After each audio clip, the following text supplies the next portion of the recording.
कल्पना कीजिए, रात का सन्नाटा है। महल में सिर्फ घड़ियों की टिक टिक सुनाई दे रही है और इसी सन्नाटे को चीरते हुए यश धीरे धीरे कदम बढ़ाता हुआ अनु के बिल्कुल पास आ जाता है। उसकी आंखों में डर है, उसकी सांसें उखड़ी हुई हैं। वो अनु के सामने खड़ा है, लेकिन उसका दिल कहीं और भाग रहा है। हाँ दोस्तों, यश ने अब पूरी तरह से फैसला कर लिया है। वो आर्यवर्धन से दूर भाग रहा है, उससे नजरें नहीं मिला पा रहा। जैसे ही आर्यवर्धन सामने आता है, यश का चेहरा सफेद पड़ जाता है। उसके हाथ कांपने लगते हैं। वो पीछे हटता है। वो भागना चाहता है, लेकिन क्यों? एक पति से पति को देखकर कौन भागता है? ये सवाल अनु के दिमाग में बिजली की तरह कौंध रहा है। और दूसरी तरफ एक और कहानी चल रही है, गायत्री माँ की कहानी।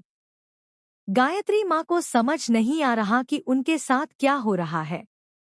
यश जब उनके पास आता है, जब वो उनसे बात करता है, तो गायत्री के दिल में अजीब सी टीस उठती है।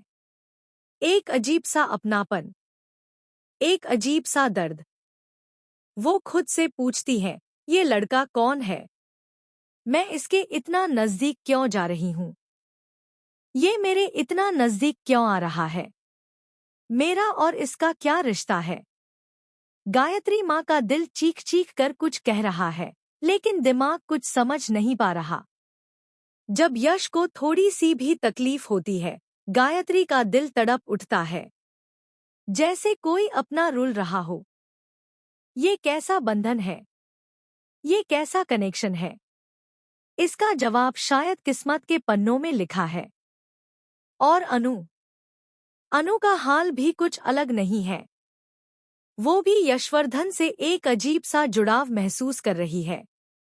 हाँ दोस्तों, यश का पूरा नाम यशवर्धन है। ये बात अभी खुलासा नहीं हुई है, लेकिन बहुत जल्द ये राज भी सबके सामने आएगा। अनु बार बार यश को देखती है। जब यश होश में आता है, जब उसकी आंखें खुलती हैं, तो पहली नजर वो आर्यवर्धन पर डालता है और बस डर से कांप जाता है। वो आर्यवर्धन से दूर भागता है, जैसे कोई साया उसका पीछा कर रहा हो, जैसे कोई जख्म अभी तक हरा हो। अनु से रहा नहीं जाता।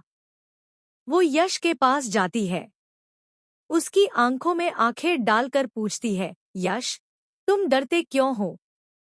अपने ही पति से, अपने ही हमसफर से डर। आखिर ऐसी क्या वजह है? कुछ बताओ तो सही। अगर तुम कुछ नहीं बताओगे तो हम इस समस्या का हल कैसे निकालेंगे? लेकिन यश की जुबान बंद है। वो डरा समा।